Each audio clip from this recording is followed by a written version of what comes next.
Hello, my name is Stephen Worsbinsky, and this is my reflection blog, video blog number 2 for EDAD 606. And the discussion today is reframing problems in order to come up with solutions.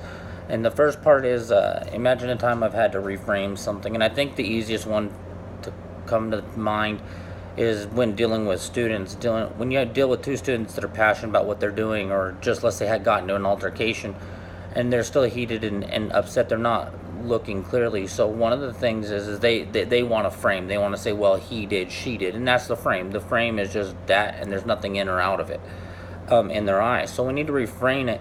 At first we do that by calming them down and showing them, and letting, after they calm down, making them listen to each other, and also as like a mediator, take them outside the box as to why this actually occurred in the first place. And when we use that process effectively, I've had very good success with it. In staff meetings, there's been times, even as a teacher, I've had to reframe solutions because they look at something and they're so quick to just say, this is how it has to be, rather than look at the alternatives. And sometimes sometimes it's easy, sometimes it takes longer to reframe those questions, so that we can come up with that alternative or that better solution. And then what my principals do to reframe situations for me, discussing more conservative alternatives, I think there's plenty of things we can do. One is pose a question.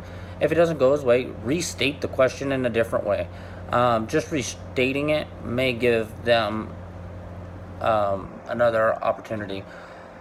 Always allow time, and if you know it's going to be tricky, you got to allow people to have time to go and consider what else can be done. You can't just force it in that sitting. You got to let them go and process it. If we don't allow processing time, I think that is something that we need to allow to do. We also have to create that environment inside, because when people can get passionate about stuff, we need to keep it a safe environment where everybody's opinion is valued, and taking that in. Some fun activities you can do to reframe the questions, or to keep them light, is to use post-it notes on the board or whatnot, and let people just put their ideas up there unanimously, stuff like that. But when we want to reframe the questions, and I think even for principals, we need to go in open-minded. If we have a problem, if we go in with our minds already kind of made up on how we want it to go, but we just want the staff's approval, that's not good. We want to go in there, we need to be open-minded, and most of the time there's going to be some good ideas, but like I said before, if nothing comes up, then what we want to do is go ahead and maybe restate the question in a different way, allowing that to come up. I think even doing the exercise that we saw in the video with the 4 straight lines, I think that's a good icebreaker for staff, faculty, students to try and do that, and let them see. Sometimes we got to think outside the box, not what do we already kind of think we know. Are there possibilities outside of that, and be open-minded to them. And I think that's stuff that we're going to have to work through as a staff when I am a principal.